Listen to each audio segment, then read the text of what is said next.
오늘 우리에게 주신 하나님의 말씀은 시편 46편의 말씀입니다.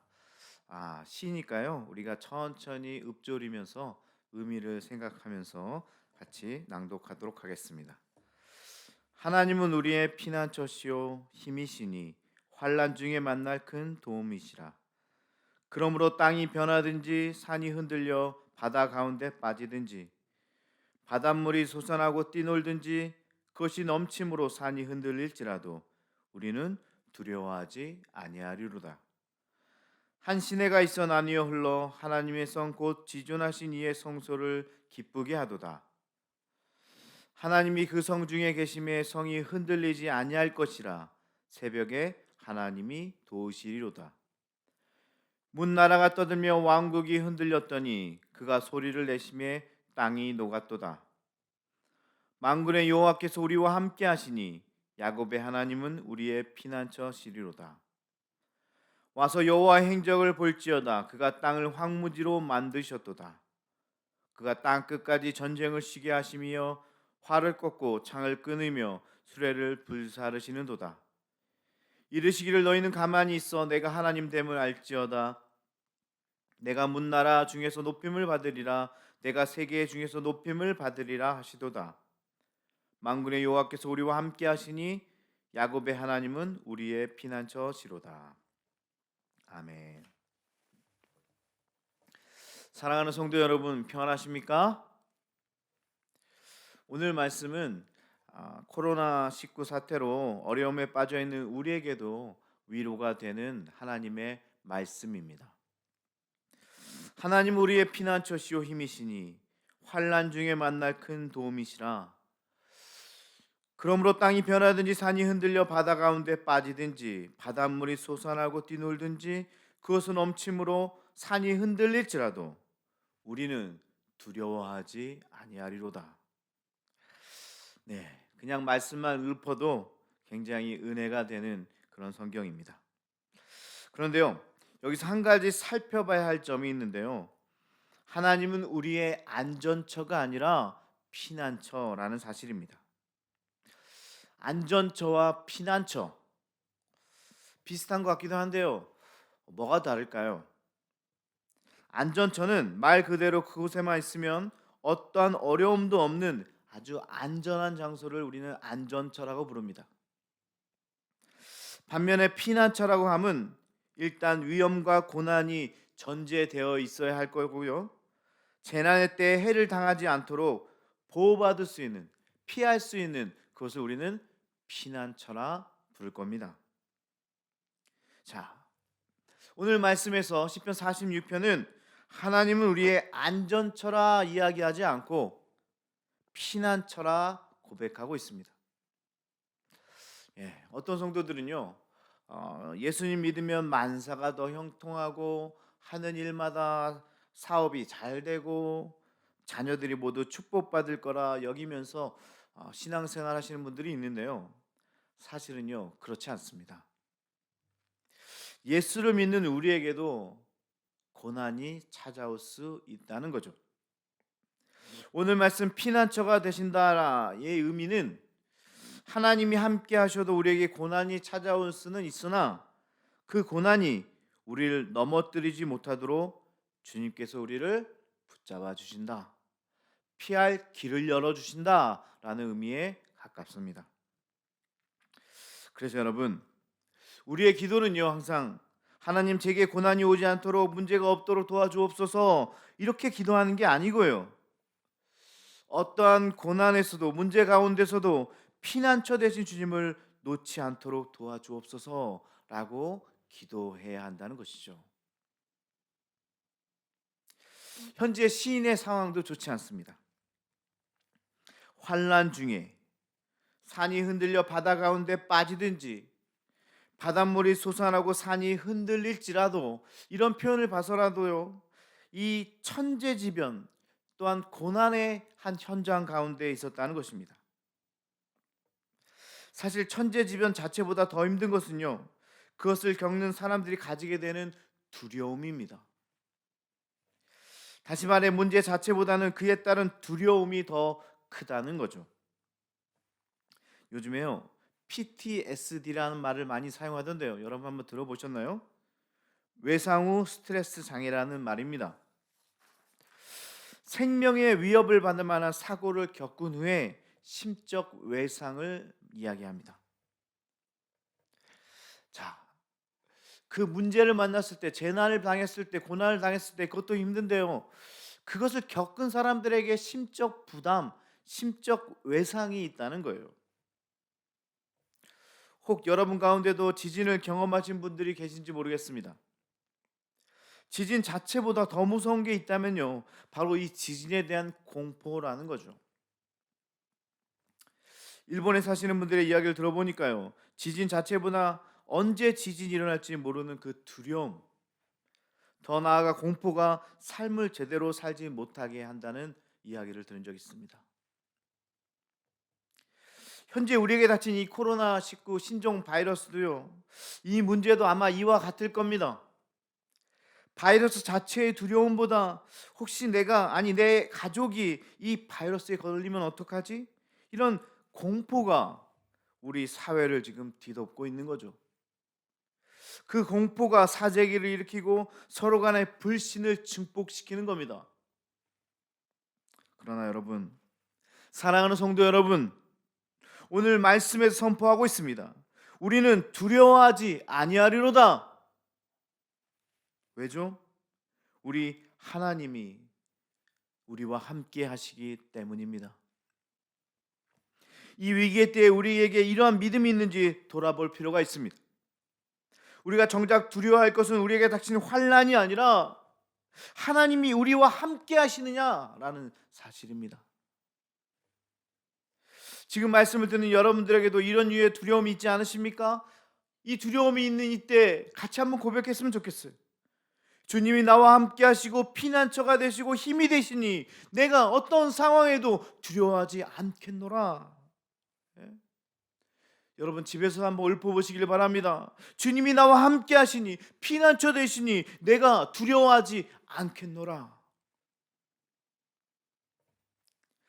그러면서 오늘 말씀은 계속적으로 이어지는데 5절에 하나님이 계시니 성이 흔들리지 아니할 것이요, 지금까지 보았던 표현과 같은 표현이고요, 새벽에 하나님이 도우시리라 라는 표현도 나옵니다. 새벽에 하나님이 도우신다는 것은 어떤 표현일까요? 새벽은요, 밤이 아직 끝나지는 않았지만 곧 아침이 시작되는 때를 이야기합니다. 동트기 전 미명이 가장 어둡지만 동시에 날이 밝을 거라는 희망에 찬 순간이 바로 새벽이라는 거죠. 영적으로 해석하면요, 우리를 힘들게 하는 이 세력이 마지막까지 발악을 하고 있어서 가장 힘든 시간일 수도 있는데요, 그 시기에 하나님께서 도우시니 조금만 더 견뎌낸다면 새날이 밝는 가장 가까운 시간도 이 새벽이라는 것입니다. 고로 새벽은요, 고난의 끝자락이기도 하지만 동시에 희망의 서곡이 되는 것입니다. 이 새벽에 하나님께서 우리와 함께 있어 우리를 도우십니다. 할렐루야. 아멘. 또한 구절에는 그가 땅 끝까지 전쟁을 쉬게 하시며 활을 꺾고 창을 끊으며 수레를 불사르시는도다. 이는 단지 이스라엘만을 위해 전쟁을 그치게 하시는 것이 아니라 땅 끝까지 평화를 주시기 위해 전쟁을 그치게 하신다는 말씀입니다. 활과 창을 꺾고 끊으신다는 의미는 하나님께서 전쟁에 관련된 모든 것을 없애주실 것이라는 것을 강조하고 있는 것입니다. 이는 하나님이 단순히 이스라엘만이 아니라 온 세상의 피난처가 되시는 분이라는 사실을 선포하고 있는 거예요. 우리 하나님께서요, 이 세상의 모든 믿는 자에게 피난처가 되어 주시고 이 문제와 어려움을 이기게 하시는 하나님이시라는 사실을 믿음으로 고백하시길 바랍니다. 그리고 10절, 저 개인적으로는요, 시편 46편 가운데 가장 은혜가 되는 구절인데요, 너희는 가만히 있어 내가 하나님됨을 알지어다, 이렇게 고백하고 있습니다. 어디서 많이 본 말씀이죠? 네, 그렇습니다. 이스라엘 백성이 출애굽하여 기쁨으로 나왔다가 홍해 앞에 가로막혔을 때 일을 이야기하는 겁니다. 뒤에는 애국 군대가 쫓아오고 사면 초가의 위기에 빠져 있는 겁니다. 앞으로는 홍해 때문에 나갈 수 없고 뒤로는 애국 군대가 막혀 있는 그런 상황인 거예요. 그런데 그 가운데서 이스라엘 백성들이요, 하나님을 바라보지 못하고 불평과 불만의 소리를 높이는 거예요. 차라리 애굽에서 종살이 하는 게 나았을 텐데 하나님이 계시는 게 있는 거야 없는 거야, 왜 우리를 여기까지, 괜히 모세의 이야기를 들었어, 이렇게 불평 불만의 소리를 막 높여가고 있는 그때입니다. 그때 하나님께서 말씀하시는 거예요. 너희들 좀 가만히 있어. 왜 내가 이곳까지 너희들 이끌고 왔는지 너희가 곧 보게 될 것이다. 하나님의 하나님 되심을 너희뿐만 아니라 온 세상이 알게 될 것이다. 이게 바로 하나님께서 주시는 음성이었다는 겁니다. 그 후의 일은 제가 이야기하지 않아도 여러분 너무나 잘 알 것입니다. 홍해를 갈라서 걸어가고 뒤에 쫓아오던 애굽의 군대들은 몰살을 당하게 되는 거죠. 정말 하나님의 하나님 되심을 두 눈으로 보게 되는 사건입니다.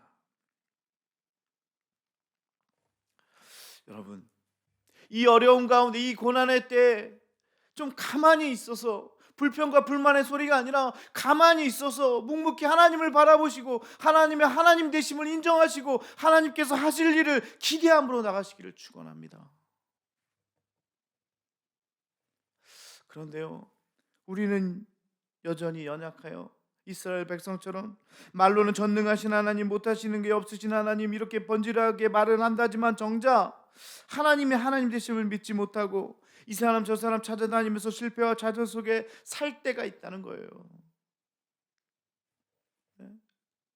두려워서 숨어 지내는 사람들이 있다는 거예요. 입으로는 하나님 하지만 그 하나님의 전능하심을 인정하지 못하는 성도들이 있다는 겁니다. 여러분, 아무리 세상의 권세가 뛰어난다 해도 하나님의 손 아래에 있음을 믿으시길 바랍니다. 하나님이 온 세상의 주관자이십니다.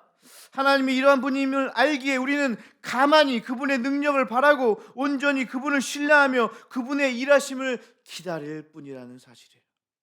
이 코로나 사태, 사람들은 죽어가고 감염자들은 늘어나고 서로 간의 소통이 끊어져 있을 때 두려워 불안 가운데 떠는 것이 아니라 가만히 있어서 하나님의 하나님 되심을 바라보는 것, 이것이 바로 신앙인의 모습이고 이것이 바로 시편 46편의 시인이 이야기한 오늘의 하나님의 말씀입니다. 마지막 절 11절에 다시 만군의 여호와께서 우리와 함께 하시니 야곱의 하나님은 우리의 피난처시로다. 이런 고백으로 오늘 말씀이 마무리되고 있습니다. 예전에요, 학창 시절에 시를 배울 때 수미상관법이라는 것을 배운 적이 있습니다. 여러분도 다 아시는 이야기일 텐데요, 첫 구절과 마지막 구절을 같은 것을 써서 하는 시의 기법입니다. 예. 오늘의 시편도 이 기법을 사용해서 하나님이 피난처 되신다는 그것이 처음과 끝을 이루고 있고요, 그 처음과 끝이 시편 전체를 감싸고 있다라는 것입니다. 이것을 우리의 삶에 대입한다면 피난처 되신 하나님이 우리의 인생의 처음과 끝을 감싸고 있음을 믿으시길 바랍니다. 우리의 인생 처음과 끝을 피난처 되신 하나님께서, 전능한 하나님께서 감싸고 있다. 다윗도 이야기합니다. 27편에, 시편 27편에 여호와는 나의 빛이요 나의 구원이시니 내가 누구를 두려워하리요, 여호와는 내 생명의 능력이시니 내가 누구를 무서워하리이까. 이제 여러분들의 차례입니다. 여러분들은 어떻게 고백하시겠습니까? 여전히 고난 가운데 신음하고만 계실 겁니까? 낙담하여 불평과 불만의 소리만 높이고 계실 겁니까? 우리 곁에 우리 하나님이 계십니다. 우리 하나님은 허접한 우상들과 같지 않습니다. 우리의 힘이 되시고 우리의 피난처 되시고 우리를 붙들어 주십니다. 여러분, 그 어떤 문제가 우리의 인생 가운데 엄습해 온다고 할지라도 그 두려움 가운데 하나님 향한 믿음으로 다시 서시기를 축원합니다. 너는 두려워하지 말고 가만히 있어서 여호와께서 오늘 너희 행하시는 구원을 보라. 오늘 하루 여러분들을 위해 일하시는 하나님을 바라보시기를 축원합니다. 기도하겠습니다. 아버지 하나님, 이 땅 가운데 전염병으로 신음하고 아파하고 있습니다. 혹 내게는 오지 않을까 하는 두려움과 공포 가운데 있습니다. 우리 가정 가운데 피해가 있지는 않을까 두려움 가운데 있습니다. 그러나 오늘 말씀은 이런 문제와 고난 가운데서 피난처 되신 주님을 바라보라 라고 말씀하고 있습니다. 우리 강주교회 사랑하는 성도들이 눈을 들어서 피난처 되시고 우리를 붙들어 주시는 하나님을 바라보는 귀한 성도들 되게 하여 주옵소서. 특별히 바라기는 너희는 가만히 있어서 하나님의 하나님 되심을 볼지어다, 이 말씀 붙들고 오늘을 승리하는 자들 되게 하여 주시옵소서. 우리가 믿음을 가지고 주님께 기도하며 나아갈 때 이 어려운 문제들 그리고 이 어려운 상황들 이기고 극복하게 하심을 믿사오니 조속히 우리의 눈을 통해서 이 놀라운 일들을 보게 하여 주시옵소서. 또한 우리의 고백 가운데 진정 우리가 믿는 하나님이 하나님이시구나, 이 하나님의 하나님 되심을 인정하는 귀한 성도들 다 되게 하여 주시옵소서. 이제는 두렵고 떨리는 마음이 아니라 담대히 주님을 바라보며 믿음으로 나아가는 귀한 성도들 다 되게 하여 주옵소서. 예수 그리스도의 이름으로 기도하옵나이다. 아멘.